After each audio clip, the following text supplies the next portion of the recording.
Hello guys, today I'm going to tell you about that Daydreams token. Now before we start the video, let's share my legal disclaimer. This video is only for educational purpose. Do your own research for the investing. According to the white website, Daydreams is a generative agent library for playing anything on chain. It is chain agnostic and can be used perform on-chain tasks, including play any on-chain game by simply injecting context.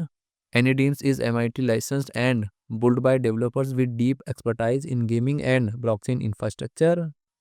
This library is chain agnostic agent framework agnostic and game agnostic.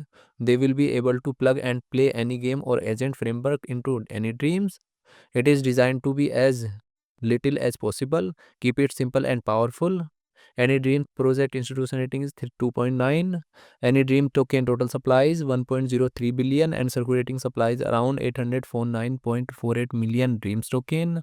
Dream token is listed on BingX, CoinEx and other exchanges. If I share my opinion with you, then this project up to 80% chances is that it is a legit or good project. So guys, don't take my opinion as a financial advice. Do your own research for the investing. Thanks for watching.